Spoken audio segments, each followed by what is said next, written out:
everyone, welcome to this week's I've Been Playing. Today we're going to be talking about Persona 5. Persona 5, as you can probably guess, is at least the 5th game in the Persona series, which is itself a spin-off of the Shin Megami Tensei series, which I didn't realize until very recently. I thought it was just the Japanese versus the English name for the game, but it's apparently an offshoot of those, which I've never played. I've never played any of those, so I don't know how they compare, or why they're different, or how they're different, and we're not going to get into it. If you want to let me know in the comments, please do. But in any case, Persona is a JRPG, which, as with many JRPGs, involves you both going to school and maintaining friendships, relationships, and grades and all that sort of fun stuff, but also fighting monsters because there's an alternate dimension. I have played a couple of the Persona games before. I have played both Persona 3 and Persona 4. Have not finished either one of them yet because they are enormous because they're JRPGs and they take a long time, and I think they're each a school year's worth of stuff. You go through an entire school year, not like they would take you a year to complete, that'd be a little ridiculous. But you go through the whole school year over the course of the game, that's how long it is. So, there's a substantial amount of stuff.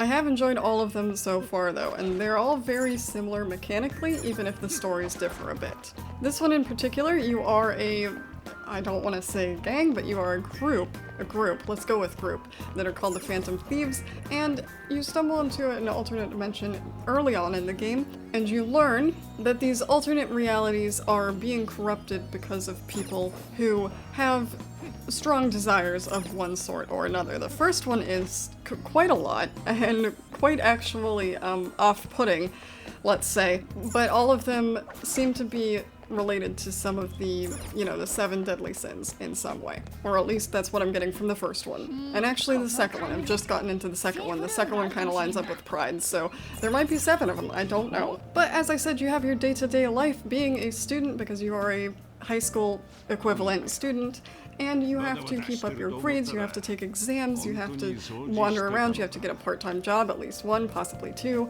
and you have to do all that, and you're there on probation, so you have to be extra careful to not get into trouble, which is kind of a problem when you're, fighting monsters on and off over the course of a week. So you have all that stuff to worry about, and then you have the other part where you can decide yourself to go into this alternate dimension, fight monsters, and eventually make your way to the giant boss monster, which in this case is the corruption of somebody's soul, more or less, that has been, corrupted, I said that, but they have become essentially a very bad person. And the way you want to stop them is you have to find their specific treasure first. So you make your way through these, they're essentially dungeons, although they look more like castles. You go through them, you want to find the treasure room, because the treasure room holds the key to uncorrupting the person. And that kind of is your end goal with all of that. Now, I don't know if there's a bigger boss monster controlling all of this yet. I would suspect there's some sort of other thing in the world that means there's a larger thing going on that made these people become corrupted in the first place, and why you just stumbled upon this now, but I don't know for sure whether that's true or not. So you've got your standard turn-based JRPG combat, you have personas, so that's where the name of the game comes from, is that you can switch personas. Your personas are kind of comparable to summons, I would say, but you can use them basically anytime you want, as long as you have MP for it, obviously. But you can use them anytime you want, and the special thing about the protagonist, your specific character, obviously, because you have a party of people, but the special thing about your character in every Persona game is that you can summon more than one. Most characters are stuck with one, so you have to kind of plan your party, as with any JRPG, plan your party around everyone's specific powers and what powers you have, what powers they have, and what would work best for the situation, if you know what the situation is when you're going into it, because often you don't unless you're revisiting a palace, or dungeon, or castle, or whatever you want to call it. So the one you start with, and this one is Arsène, I want to say is how it's pronounced. And you start with that one, and you very soon collect quite a few others in your first dungeon, so you have multiple. In this one it's masks you can put on to swap out your personas. And to start out with, I think you can only have 6, but as you upgrade your relationships, quests. They help expand stuff for you in the alternate dimension world. Right now I can access up to 8, and I think that will improve, as well as relationships with other characters in the game will also help you in other ways when you're in combat or just in general in that area as opposed to in the real world. So far I'm really enjoying the detail of the alternate dimension in this one. It seems a lot more detailed than the other ones, and that may just be because it's been a while since I played the other ones, or because the other ones were on PS2 and this is on PS4. But there seems to be a lot more detail involved. There's also a special place called Mementos, which is the underground collective conscience of everyone who goes through the subway. It's essentially, you know, everyone's collective thoughts, worries, inner turmoil, problems, just anger with the subway, I guess. So that's a place you can go to.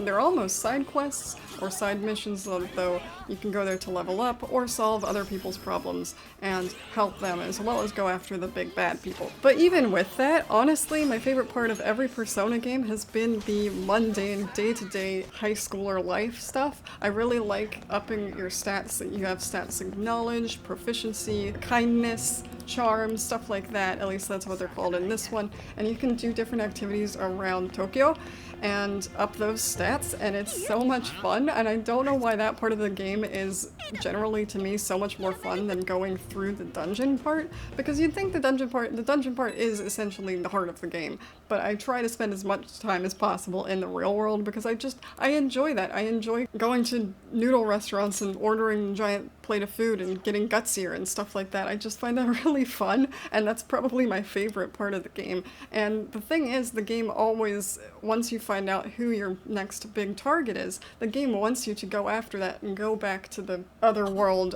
again and again and as much as possible. And it makes sense because you want to get through it as quickly as possible because you have time limits, and you also want to make sure you level up enough to make the trek through the place easier and the boss fights easier and the monsters in general easier to fight. But like, I want to spend time in the real world, especially since it's very, as you would expect, very Japanese, and it's kind of fun wandering around to fake Tokyo since I'm not going to do it again anytime soon in real life. I just enjoy wandering around and pretending I'm wandering around Tokyo. But as I said, in terms of these games, I haven't gotten very far into this one. I think I'm maybe 10 hours in, which is nothing for a Persona game, nothing at all. So there is a whole lot of game left over for me to experience. I'm looking forward to it, but there always seems to be a thing with these games where you get to a certain boss and no matter what you've done, it's impossible to get past. I think that's why I stopped Persona 3, because I got to one of those bosses and I just could not do it anymore. I could not beat it. I didn't know what I needed to do. I don't know how to get a high enough level. I'm probably gonna have to get kicked back to the previous point in the game, because after you pass a deadline, if you don't pass the next one, it doesn't kick you completely out of the game, but it does have you kind of restart that section of time. Normally it's about a month. So I'm not looking forward to once I get to that point, because I've had it with every Persona, all 2 of them I've played before, and I know it's going to happen with this one again, and I'm just not looking forward to it, because I would like to finish them. I do enjoy them, but I just haven't seemed to make it happen so far. Any hints, without being specific, about bosses and stuff or what comes up would be nice. Like, what would it be good to invest in? What are good personas to work towards, that kind of thing? If you have any hints like that doesn't give anything away, please let me know in the comments. But in any case, those are my thoughts on it for now. Let me know down in the comments below what you think about it and whether you've played it, whether you like it or not, and all that sorts of fun stuff down in the comments below. If you enjoyed this, please leave a like and consider subscribing. I do one of these. I try to do one every Monday. It doesn't always work because I don't always have time to play console games, but I try to do something every day on my channel, which you can also check out in the description below or on my channel page. And I will see you next time.